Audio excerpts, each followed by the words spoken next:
Jika empat hal ini sudah ada di Indonesia, maka Indonesia sudah memenuhi syarat untuk menerima bencana yang sangat besar. Musibah malapetaka, bencana akan menimpa Indonesia. Karena tegaknya suatu bangsa dan negara itu ditopang oleh empat hal ini. Jika empat hal ini sudah terjadi di Indonesia, maka jelas suatu bangsa dan negara itu akan hancur berantakan. Yang pertama adalah para ulamanya, para cendekiawannya, para ilmuannya. Yang kedua adalah umaroknya, pemerintahnya, penguasanya, pemimpinnya. Yang ketiga adalah al-aghniyanya, orang-orang kayanya, para konglomeratnya, para penguasanya, para pengusaha, orang-orang yang kaya raya. Yang keempat adalah rakyat jelata, orang-orang yang fakir miskin. Jika empat hal ini baik di suatu bangsa dan negara, maka bangsa dan negara tersebut akan baik, akan menjadi negara yang adil, makmur dan sentosa. Tetapi jika empat hal ini rusak di suatu negara, maka negara itu akan segera menerima bencana, musibah malapetaka yang sangat dahsyat. Qiwamud dunya ala arba'ati khisalin. Tegaknya dunia, tegaknya suatu bangsa dan negara ditopang oleh empat perkara. Bi ilmil ulama, yang pertama dengan ilmunya para ulama. Para ulama, para cendekiawan, orang-orang ilmuwan mengajar ilmunya dengan ikhlas lillahi ta'ala.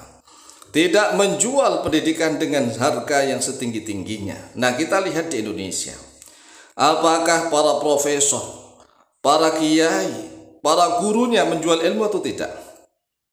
Nah, kalau para ulamanya sudah menjual ayat, menjual hadis demi pundi-pundi uang, demi kekayaan, para profesornya, para dosennya, guru-gurunya sudah jual beli ilmu pengetahuan, anak didiknya diperas, ini akan terjadi kehancuran. Karena orang-orang yang berilmu ini menjadi penopang negara yang pertama.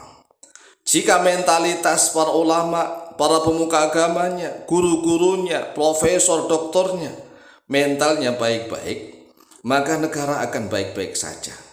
Tetapi sebaliknya, jika para ulamanya sudah menjual ayat, menjual hadis demi pundi-pundi kekayaan, apalagi menjual Al-Quran, ayat-ayat Quran, ayat-ayat di dalam firman Allah maupun hadis-hadisnya Rasulullah, di atas panggung ke panggung, bahkan menjual demi politik kekuasaan, maka tunggulah kehancuran. Yang kedua, wa'adlil umarai, dan dengan keadilan umara. Umara adalah para pemimpin, para penguasa. Apabila pemimpin, penguasa di suatu bangsa dan negara adil, maka negara akan menjadi adil, makmur dan sentosa. Sekarang kita lihat di Indonesia. Apakah para penguasanya, para pemimpinnya benar-benar adil, ataukah mereka hanya sibuk untuk membeli suara rakyat? Kan setiap mau menjelang pemilu maupun menjelang pilkada maupun pilpres, para pemimpinnya kalau kita lihat hanya sibuk bagaimana mereka mengumpulkan uang untuk mampu membeli suara rakyat. Jadi mereka hanya sibuk membeli suara rakyat dengan serangan-serangan fajar.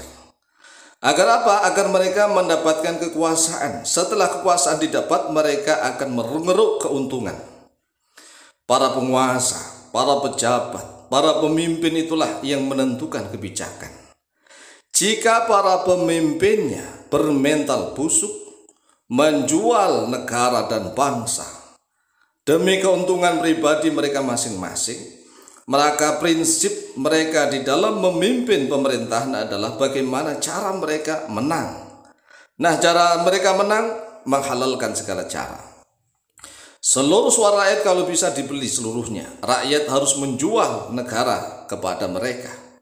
Nah, jika ulamanya mentalnya bejat, menjual ayat, menjual hadis, di mana-mana tidak mendidik umat dengan ikhlas, para pemerintahnya sudah membeli suara rakyat, setelah itu ingin menguruk keuntungan yang sebesar-besarnya. Dua hal yang sudah bejat. Yang ketiga, wasakhail aghniya, dan dengan dermawannya orang-orang kaya. Kita lihat di Indonesia, apakah orang-orang yang kaya raya, orang yang konglomerat, para pengusahanya itu benar-benar sakhok, benar-benar dermawan, membantu perjuangan dakwah para kiai, para ustadz, para ajengan, membantu lembaga-lembaga pendidikan, ataukah para agniya, para pengusaha, orang-orang dermawan di Indonesia justru menghalalkan segala cara agar mereka semakin kaya, semakin kaya. Nah, jika para pengusaha, orang-orang kaya di Indonesia, mentalnya hanya bagaimana mereka bisa kaya, semakin kaya, menghalalkan segala cara, maka 3 kerusakan ini sudah nampak. Ulamanya sudah menjual ayat, menjual hadis dari panggung ke panggung. Bahkan mereka tidak segan-segan menjual ayat dan hadis demi politik kekuasaan. Pemerintahnya hanya sibuk bagaimana mereka bisa membeli suara rakyat. Setelah mereka mampu membeli suara rakyat, otomatis mereka lah yang akan menang. Jika mereka sudah menang dan memimpin suatu bangsa dan negara, mereka yang memiliki kebijakan.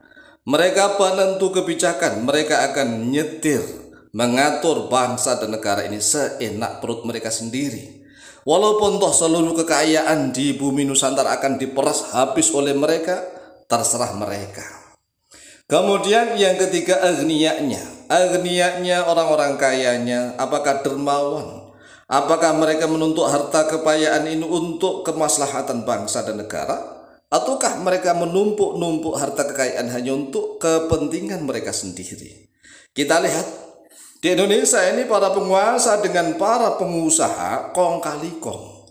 Pengusahanya ya naga-naga besar itu dengan para penguasanya kong kali kong. Coba bayangkan, apakah Indonesia sudah memenuhi syarat untuk memenuhi bencana, musibah dan malapetaka jika seperti ini kenyataannya? Tinggal yang keempat. Yang keempat, fukoroknya, orang-orang fakir. Orang-orang fakir rakyat jelata ini, apakah mereka sibuk memperbaiki diri, saling tolong menolong, saling bantu membantu, saling kasih mengasihi? Mereka sibuk untuk berdoa, memohon kepada Allah, berzikir, mendekatkan diri kepada Allah?